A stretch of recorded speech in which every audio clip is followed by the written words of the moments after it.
Thank you, Recording to Gina. my computer. Thank you, Tina. Okay, I'm recording to my computer.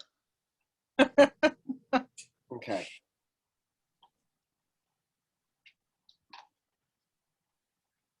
And more. Nope, I want to do more. Nope, what did I just do? You're recording. Yeah, I'm recording. And now I'm going to share my screen. And I'm going to go here. I'm going to hit share. There we go. And if I hit present, I lose everybody. Nope, everybody's here. All right, we're just going to wait a couple, like maybe another minute or so. We have 78 parents with us, so that's great. It just keeps, that number keeps going up and up and up, so that's wonderful.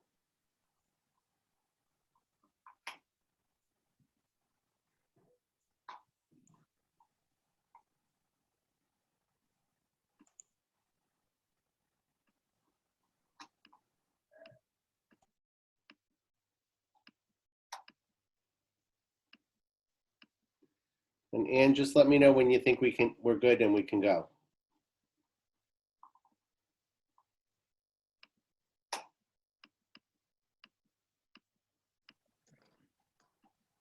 Just a couple more people popping in. We're up to 85.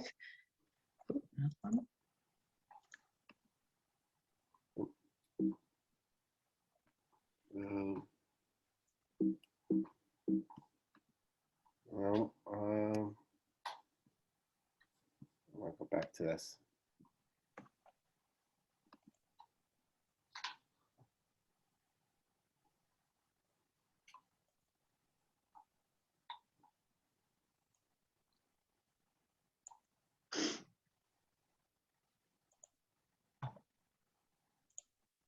Okay.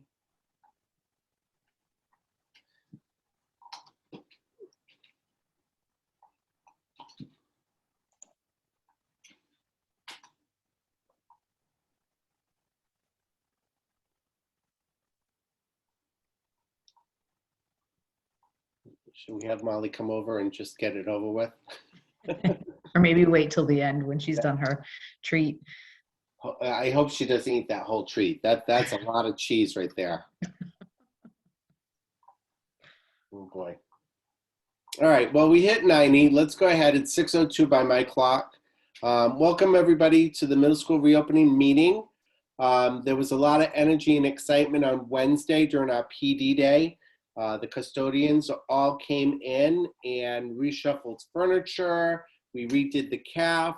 I think anybody who's in the B cohort, hopefully they came home and had something to talk about how was school, and talking about how the cafeteria was and what they liked about it. It seemed like for 1 second or two, it felt like more normal than what we've currently been doing. So we're excited to have the kids back. I think the teachers are really excited to have everybody back. It's going to be great to feel the energy of kids back. So hopefully you'll have all your questions answered. I hope, but probably not, because as everybody knows, it's a moving target and there's a lot of balloons in the air. But we're doing our best, so hopefully we can give you some information so that you can make a choice for April 5th.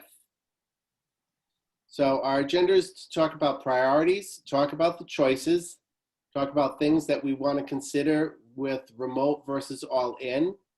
We want to talk a little bit about the weekly schedule, how we're dealing with the attendance, transportation, health and safety updates, and then the next step. And then, of course, questions and comments. So if you could put any questions and comments in the chat, and Ann's really good at the chat, and she'll be able to, we'll be able to answer those questions.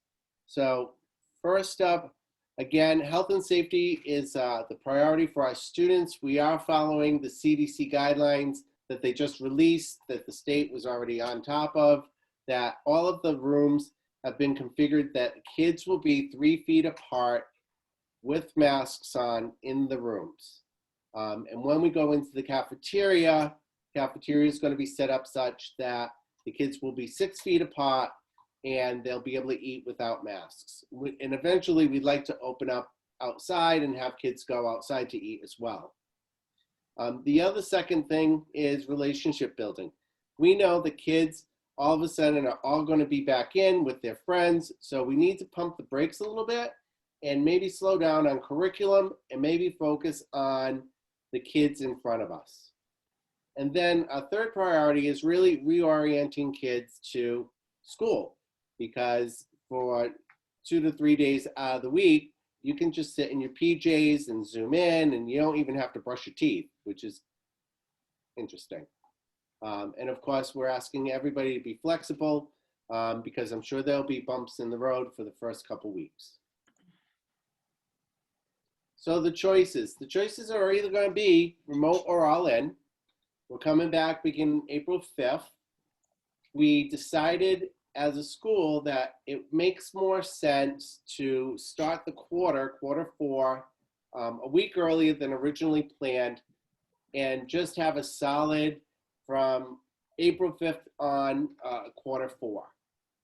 And then once we get to April 5th, we just ask you to hold any changes until May 2nd and give us like 3 weeks of the experiment. Of course, you know, if somebody comes home in tears and says, Mom, I can't do this, and it's day 2, please give us a call, let us know, and we can try to make that change.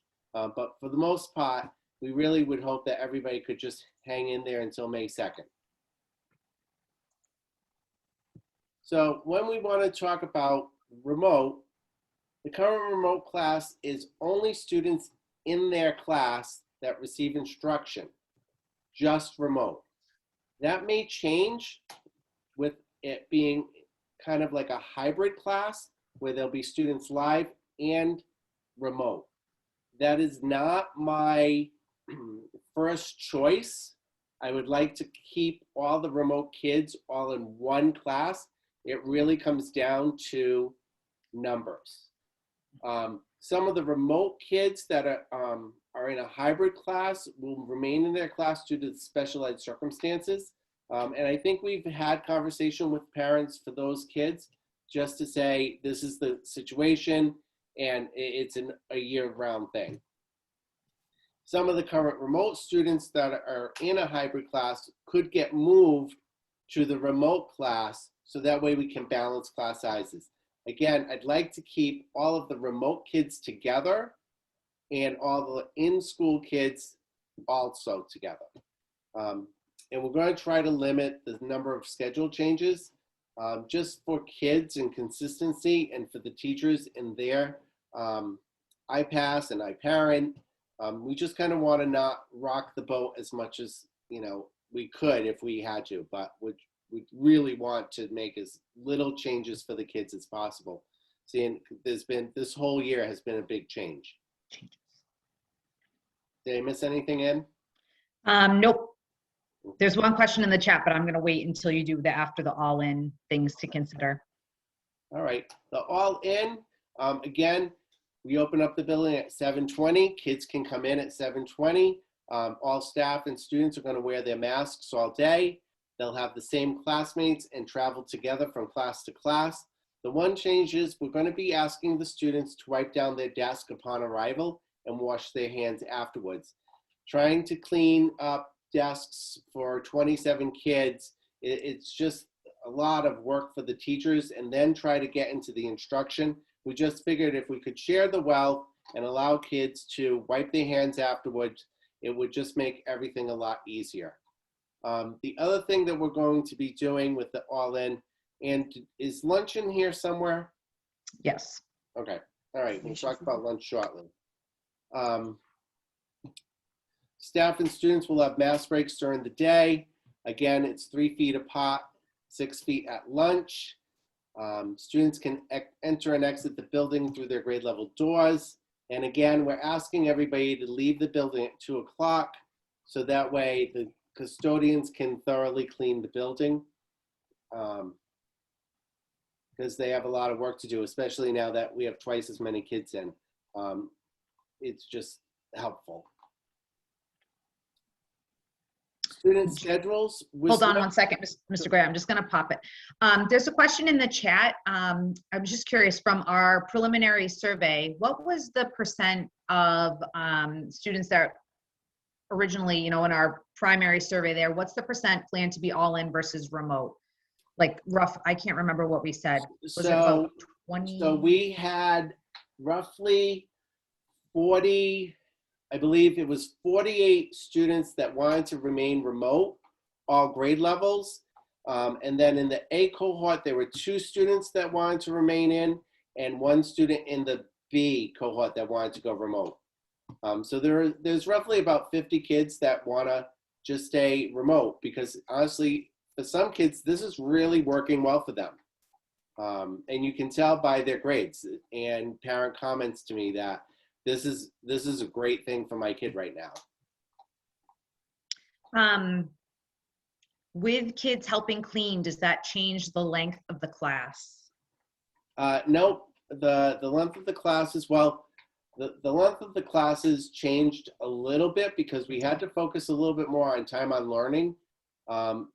And we also had to focus in on 3 different snacks during the day, 3 different lunches during the day. So the schedule itself is going to be changing, and that will be coming out to parents as well, especially for the remote kids. They're going to need to know what the schedule is. And on Wednesday, and we'll get to Wednesday. Wednesday's going to be done at 11:30, so there will be another schedule for that day.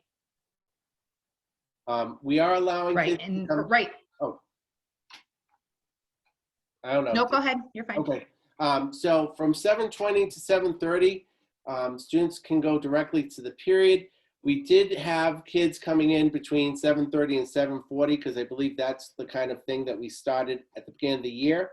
So first period, while it may start at 7:30, if you're bringing your student to school and you can't get there until 7:35, that's okay. We're not going to mark anybody absent or late until 7:40. The teachers are going to put a warm-up activity that first period and allow kids that 10-minute transition period to start their day. We are going with the 7-period day still with the 10-minute snack embedded in the day because let's face it, trying to go until 11:50 is a long, long time to go without having anything to eat. And we've also seen a rise in the kids when it comes down to snack. They all go for it. It's great to see kids eating, whether they have half of the donuts that are stuffed in there or they drink the juice and the milk. It's just great to see them all having a bite to eat that's offered from the cafeteria.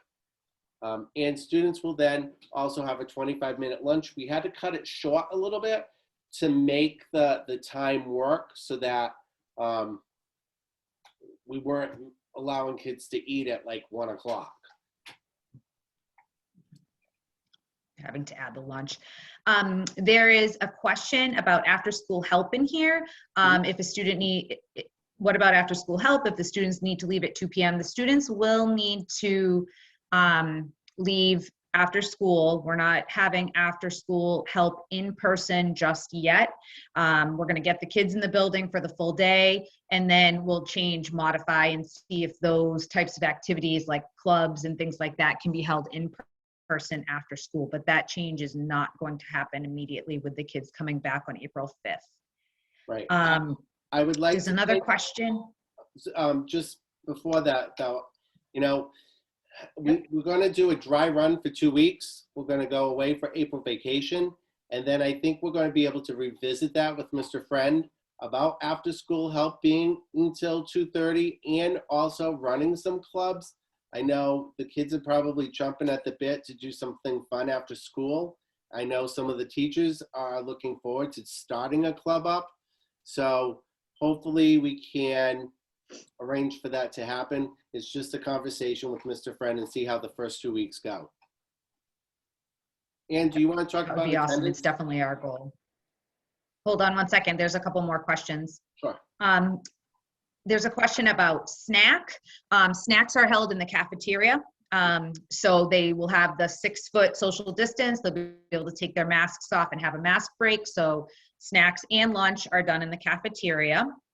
Yep. And then will the kids have work to do on Wednesdays when they come home? No. No. Well, they'll have homework.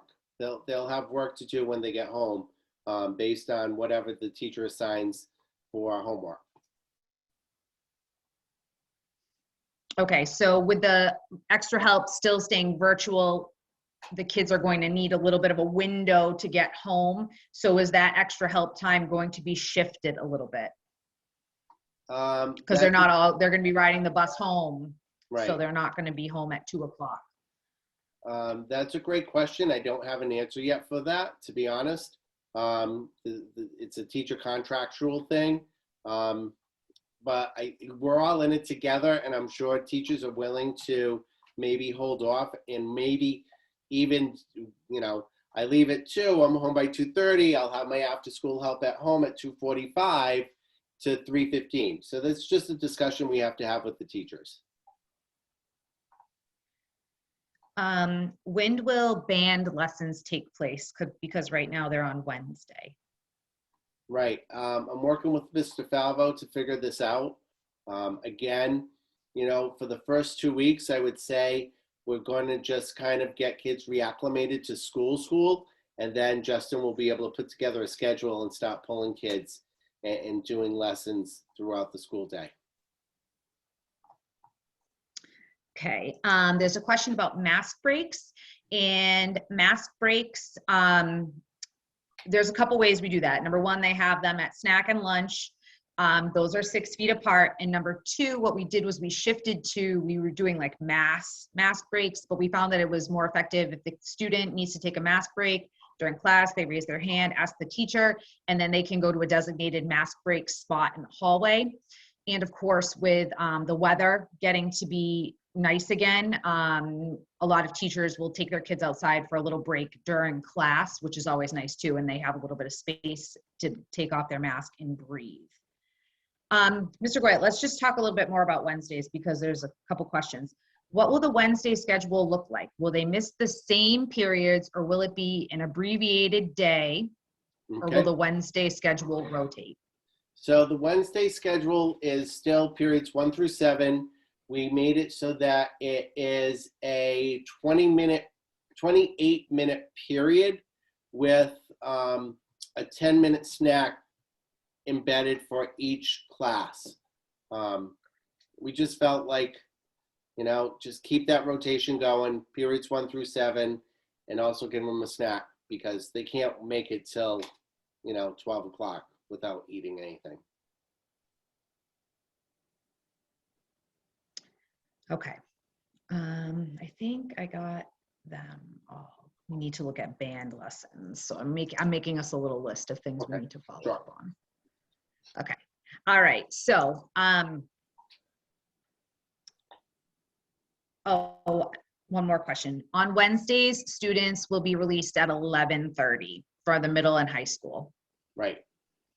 And we're doing a grab and go lunch. So around 11:15, 20 past 11, we'll call kids down by grade level so they can grab a bag and go back to either back to their classrooms or back, off to the bus, depending on when they get called down. Okay. So for attendance, this is going to, one more question. Can a child bring their own snack, or does it need to be school issued? Kids can absolutely bring their own snacks. Absolutely. Just so everyone knows, the school snack and lunches will be free to students through the end of the year this year, like June, through the end of June. So thanks to some federal funds, we'll take the free lunch and snack. The kids have really been enjoying it, so it's been awesome. Okay, so attendance. If your student is an in-person learner and they will not be attending school, please call the office. If you can let us know if it's an absence due to illness or an absence due to like a family obligation or something like that, that would be really, really helpful. We know it's asking a personal question, but it also helps us determine if the school nurse needs to be in contact. We also know that allergy season is coming up, colds are still floating around. So if it's illness related, please just let us know if you feel comfortable so we can have a school nurse reach out to you. That's been the protocol all year long. We're just trying to be very careful and thorough about that.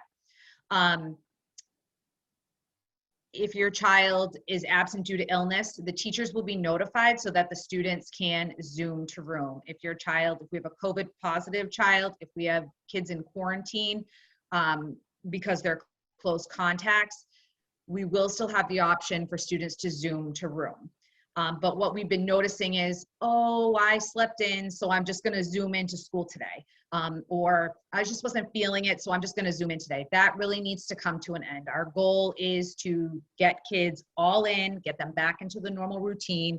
So if your student is sick, please just call and let us know. I already said if a student is COVID positive or quarantined, they can Zoom to room. So the really important part here is that you let us know so the teachers can be notified so that they can get their Zoom on. If a teacher has a class of all-in students, the expectation would not be that they have Zoom on. So we need to know if there's someone Zooming in so we can let those teachers know that, hey, Jerry Goyette is Zooming into class today. Please make sure you have your Zoom on. Right.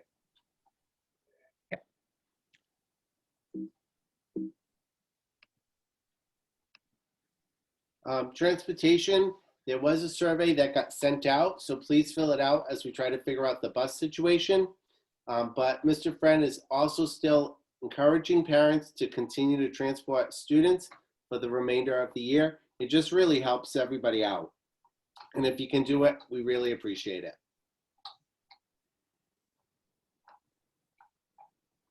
So health and safety, again, it's the same protocols that we've been using all year long. If somebody comes to the office and says, I don't feel good, I need to go see the nurse, they go see the nurse, and the nurse determines, if you're sick, you go home immediately.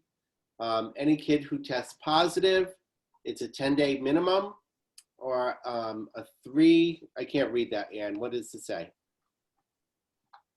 3 days in a row, fever-free? 3 days. Yep. Anybody who's in close contact with a student who is test positive, and that is within 6 feet for more than 15 minutes, they'll be notified and they'll have to stay home. And then we're going to try to keep the school open. So if a staff member or a bunch of us get tested positive, we're going to try to get subs in. We'll try to remote in. We just want to keep kids in school, that's for sure. I have one more thing to say about that, Mr. Goyette. Given the fact that a close contact is defined as anyone within 6 feet, now that the distance has been changed to 3 feet, the nurse just wanted everybody to be aware that we can anticipate more kids in quarantine if there's a positive case, because they'll be 3 feet apart in class. So just to make everybody aware of that as well. I'm gonna stop you right there, Mr. Goyette, because we have a couple questions in the chat. Is there enough physical footprint in each class to accommodate the 3 feet distance requirement, or are we seeking a waiver? No, we are not seeking a waiver. We went in and we measured, Roger Raymond and myself. We just made sure as we started putting tables into the classroom that everything was 3 feet away from each other. And I think we did a pretty good job at that. I think a lot of classes actually had 4 by 4, 4 feet to the front and 4 feet to the side. Yeah. Yeah, I think that went really smoothly. How many kids per seat on the bus? Part of that will be determined by how many kids actually take the bus. Right. I'm trying to remember DESE guidelines. I think they said there could be 3 to a seat, but I don't think we'll. No, I think it's 2 to a seat with the windows open, and they have to have their masks on. Will students be able to use their lockers? So we're asking students to use their lockers just for their coats. And yes, absolutely, you don't want to, carry a coat around all day. But as far as like, the only thing they really should bring into school is whatever they're reading for ELA, their math book, maybe a binder, and their laptop.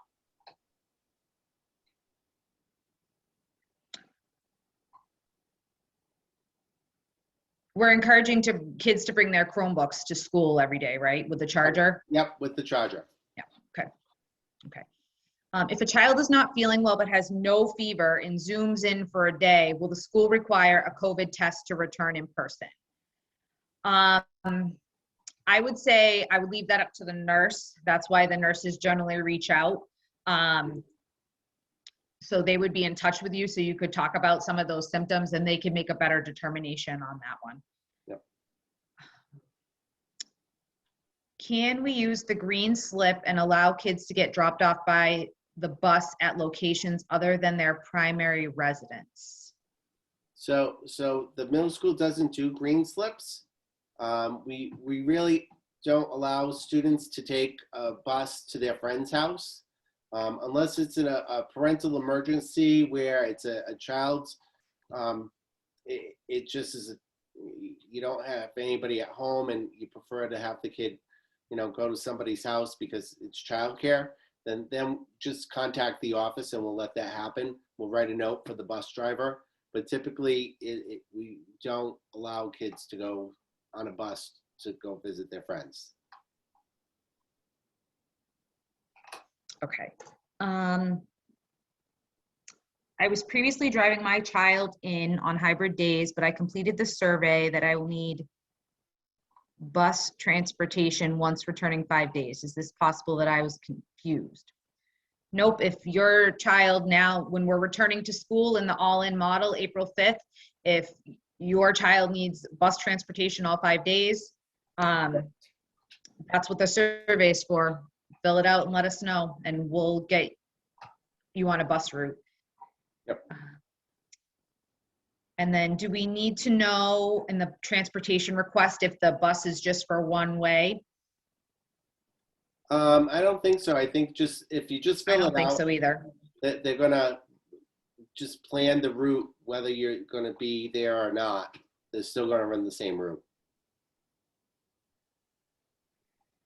Okay, exposure. Is that 15 minutes cumulative or 15 at one time? Oh, in this slide, I'm just trying to think of where I saw that. Over 24 hours. Yes, it is. Right. Oh. Right. So. And how does movement from class to class work with more in each group? Will this be policed to ensure that distance is kept? So the reality of this, and I don't mean to laugh, but the reality is they don't do the like to be the police of the 6 feet moving from class to class. It's going to be a quick transition out the door into the next classroom and have a seat, because they do not like to be 6 feet apart. Even going to lunch, you can see them. They're in 2s, they're in 3s, and it's really hard to patrol that. And it's a broken record. Same kids every day. Hey, 6 feet. 6 feet. Keep your distance. Yeah, it's my favorite words. 6 feet, and they go 6 feet, and then the minute you turn your back, they're back to like being together. So we're just going to try to keep the transition from class to class really fast. Will there be assigned seats on the bus? Because some students are on for more than 15 minutes and would be sitting next to someone for that close contact time. And then how do we keep track of bus seating for contact tracing? So yes, there are assigned seats on the bus, and the bus drivers do have, I see them get on the bus at the beginning of the year, and they would say, oh, you're in seat G or you're in seat F. So the bus drivers are keeping track I will double check with Nancy Kaninsky, and we can check with the bus company to ensure that they're going to continue doing that, because we do need that information for contact tracing, but they have been doing that. Why do they need Chromebooks for in-person learning? Will there be an online component? A lot of our teachers are using Google Classroom, so work is posted on Google Classroom. If they need to work on a shared document with a partner, or if it's one of those hybrid classes where there's students in class and students out of class, teachers might have them hop on Zoom so they can collaborate with all the kids in the class. But for the most part, instruction is not going to be done over the Chromebook. It would be for working on assignments or doing activities like Kahoot, quizzes, things like that.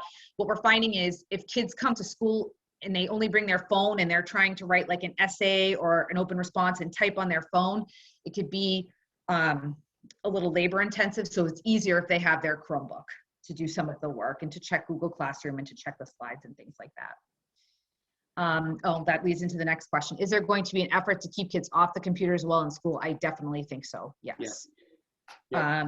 We don't see a lot of laptops when kids are in school now, unless they're needed for work. Will the bus be shared with just middle school or shared with high school? Yes, the bus will be shared with high school. What if a teacher tests positive? So then we get a sub for the teacher. They are staying 6 feet apart, away from the kids. And that would be determined by the nurse as well, about if we need to quarantine an entire grade, which I'm not sure. Hopefully Anna, are we ready to move on? One more question. This might be a nurse question. What happens when a child gets a false positive? If a child had to get tested for travel restrictions and test positive and has a second test that tests negative. I haven't experienced a false positive yet. I'm guessing the nurse would say that they have to stay home until they have a negative test result. Right. But I'll double check that with the nurse too. Right. I'll get back to you about that. We ready to move on? I think you're all set to go ahead. Yep. Okay. So if you wait until 7 o'clock, there will be an email that will be coming out to you. And it's just going to ask you to fill it out. Student last name, student first name. We learned our mistakes earlier in the year when we just put name, last name, first name. Parents were filling that in as them. So please fill in the student names. And we're asking you to return it by, or fill it in by Monday, the 22nd. So that way we have plenty of turnaround time to figure out how the schedules are going to work and how many changes we need to make. And get that information out to you as well. Yep. If we have to make any changes with the student schedule, we will be contacting you just to let you know what the situation is. And if you decide I don't like that choice, I want to change my mind at that time, then we can certainly do that in the planning phase. So I would, there's been a couple questions about when we would start letting people know. The surveys close on Monday, so I imagine that would be working on that next week, right, Mr. Goyette? So, yeah. So my plan is survey know. closes on Monday, and then I'm going to, on Tuesday and Wednesday, start calling parents that didn't fill out the survey. So I have every student, and I know exactly what they're doing. And then I can start making phone calls as far as, okay, here's the situation. This is what's happening. But again, my priority in this whole scheduling thing is to make as few schedule changes as possible and really try to keep a remote class separate as just one class.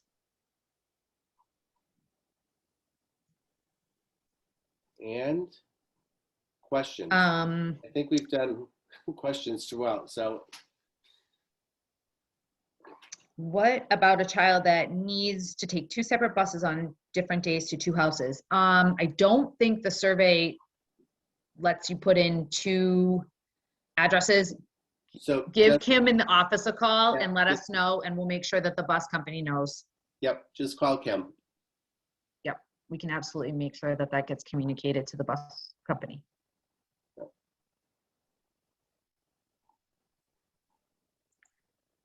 All right. Any other questions for us? All right, Mal, you're on. Come here, Molly. Oh, Ann, you should see this thing. Come here. Come here. Hey, come here.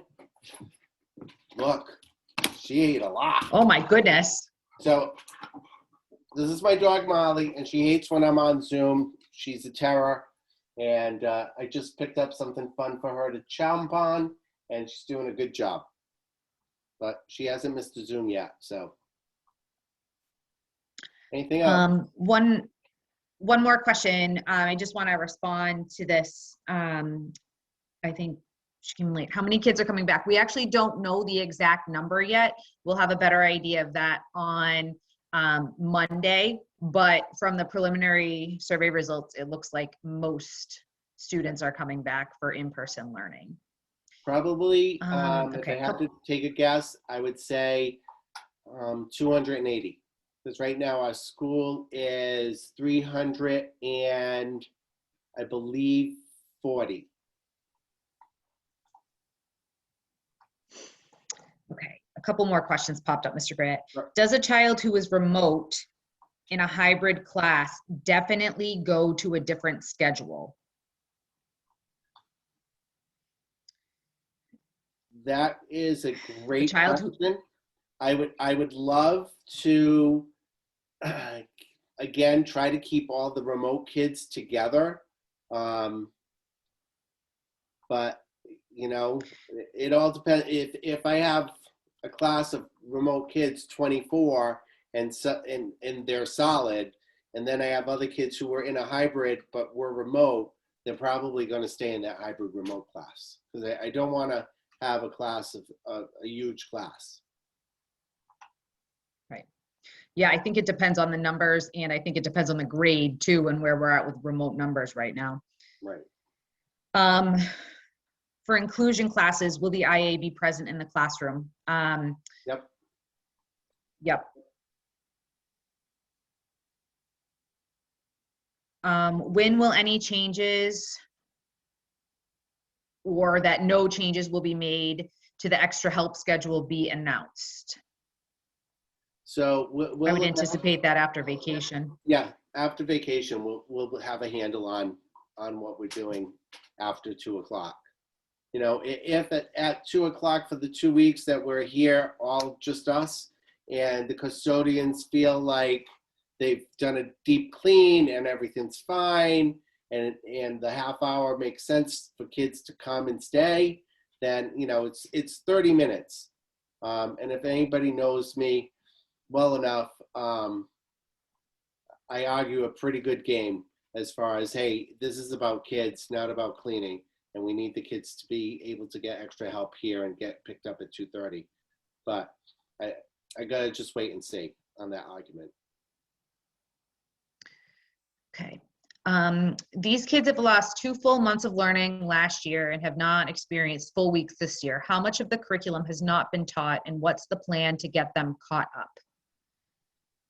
So I think the teachers have done a pretty good job at identifying some of the holes and backfilling while continuing forward.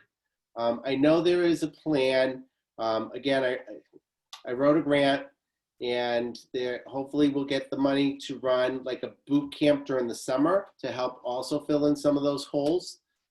If we don't get that grant money, there is different monies that from another grant that I wrote that will be able to do a K-8, I believe, boot camp during the summer. Additionally, we're looking at some software packages where we can, throughout next year, be able to do like map testing with the kids and being able to see where they're at. But that's also just a little bit of a work in progress. My main concern is math, to tell you the truth, and backfilling the holes in math. Right. And we're very fortunate that in our district, our departments are able to meet, and the 6th grade math teacher talks to the 7th grade math teacher, who talks to the 8th grade math teacher, so they can all kind of compare what they covered in the curriculum, what, you know, the next teacher needs to hit a little bit again. So we're very lucky that they communicate frequently and very well. So that's helpful too. Academic support classes are remaining the same. 7th and 8th grade academic support is during 6th period, and 6th grade academic support is during 7th period. So those will remain the same. Is there any MCAS for 6th grade this year? Favorite, Mr. Goya, MCAS. Yes. Until the state requests a waiver from the federal government, we will be having MCAS.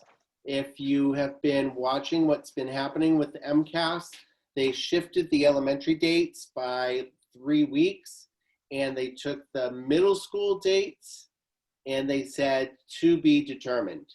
My original plan was the second week back in, we would test all the kids and get that out of the way. But at this point in time, to be determined says to me, let's just wait and see, and hopefully somebody will file a waiver and we won't have to do it. That would be great. Question, if my child is sent home to quarantine, how many days is quarantine now? I believe it is still 14 for a close contact. Question about middle school kids riding in with older siblings. My son rides in with the high school brothers and has arrived 7:35. Is that still okay? Yep. Absolutely. Yep. Yes. When will we get confirmation of the kids' schedules? I would like to think I'll be able to really concentrate on this Thursday and Friday of next week and be able to make all my phone calls and then just have all the schedules done by, what is that, March 29th? That's Monday. Monday, March 29th? Or is there another Monday before that? The 22nd, the 29th, and then the 5th. Yeah, so by the 29th, I am going for my second COVID shot on the 29th, so it might actually end up becoming April 1st when I get a hold of you. But if you don't hear from us, you can assume that your child's schedule has not changed. We will only call you if there's any sort of change. Right. This is a great question. What does April 5th look like? Expectations for students? So I would say April 5th for students will be a very light academic day. It's a huge change for the teachers. They have not seen 28 kids in a classroom for a year. So there's going to be a little bit of a learning curve. And I just think for that first couple of days, we are all just going to, get to know each other a little bit better. So it's going to be a little slower academic for a couple of days, I would sense. Right. And we didn't mention that if you have when you respond to the survey, if you have a fully remote student that's been fully remote since the beginning of the year and has not set foot in the middle school, I'm going to have a little open house on March 31st.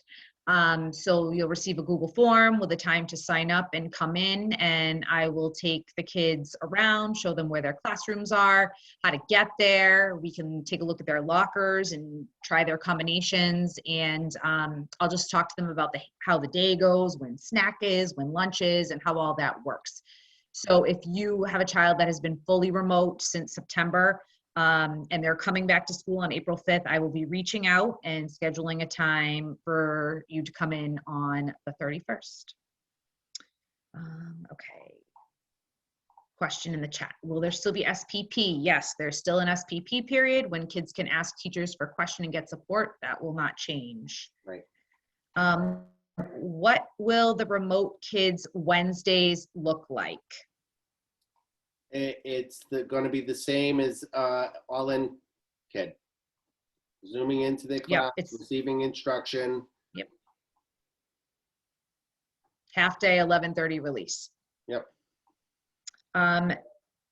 Can you take MCAS remotely? Oh, that's a great question. I love that question. So, Yeah. so the answer is yes. Actually, once we know where kids are, that was a new feature when I started making my groups for MCAS. There was a little drop down, and one of the drop downs was remote. I called Dan Durgan, was like, what is this? And that is for the remote kids to take MCAS. You can always send a letter in and say, my student is not taking MCAS. I request that. And we will, take your letter and say, okay. Will each grade eat lunch together? Yes. We'll have a separate lunch for 6th, 7th, and 8th grade. We're going from 2 lunches to 3 lunches. So yes, each grade will eat lunch together, which is going to be kind of crazy because they haven't been together all year. If a child travels out of state and needs to quarantine because of the travel restriction, will they be able to Zoom to room? It's not exactly a health reason. Yep. I think I covered what we're doing in the orientation. Just to repeat, I'll show the kids where their classrooms are, how to work their lockers. I'll take them through the day and how to get from place to place, how to get to snack, what to do at lunch, and all those sorts of things. And then you answered that parents can opt their child out of MCAS testing with a letter. Yep. And I think I got that. Okay. Okay. All right. Oh gosh. When is the last day of school? That is still June 17th. Yep. And does the Wednesday half day affect the total number of required days? Actually, we planned our time on learning on Monday, Tuesday, Thursday, Friday, so we could have a half day. That half day does not affect the total number of required days. So we will still end school on June 17th. We will get in all our time on learning for this year. And then if people travel out of state in April, for April vacation, will we enforce state travel rules? Yes, to the best of our ability. Right. That's how I'm going to answer that one. Yes, every Wednesday is a half day with the dismissal at 11:30 for all students in middle and high school. Yep. And again, as you go to sleep and you wake up in the middle of the night like I do and go, oh my God, I have a question. You can always email Ann or I, and we'll get back to you. Is there any option to stay on Wednesday? At this time, no. No. All students need to leave the building at 11:30.